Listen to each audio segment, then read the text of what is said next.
Ika-5 Domingo sa Kwaresma, Salmo 130. Diha sa Ginoo anaa ang kaluoy ug ang kapuno sa kaluwasan.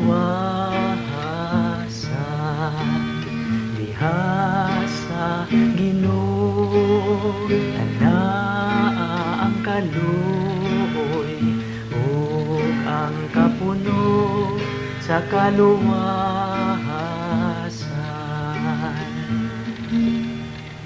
Gikan sa kahilanman nagatuwaw ako kanimo, o Ginoo. Ginoo, patalinghugi ang akong tingog, abliha ang imong mga dalunggan sa akong tingog diha sa pagpangamuyo.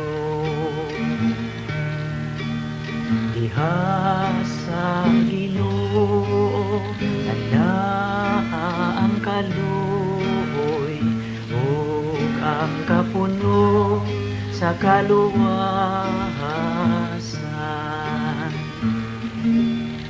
Kung ikaw, o Ginoo, magtimaan sa mga kalapasan, Ginoo, kinsay makalahutay. Apan diha kanimo anaa ang pasaylo, aron ikaw pagkatahuron. Diha sa Ginoo anaa ang kaluoy ug ang kapuno sa kaluwasan. Nagasalig ako sa Ginoo, ang akong kalag nagasalig sa iyang pulong. Labaw sa mga gwardya nga nagpaabot sa kaadlawon, papaabuta ang Israel sa Ginoo.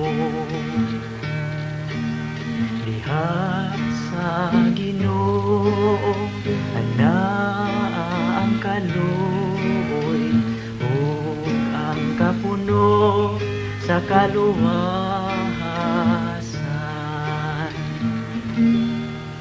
Kay diha sa Ginoo anaa ang kaluoy ug diha kaniya ang kapuno sa kaluwasan, ug iyang luwason ang Israel sa tanan niyang kadautan. Diha sa Ginoo anaa ang kaluoy ug ang kapuno sa kaluwasan.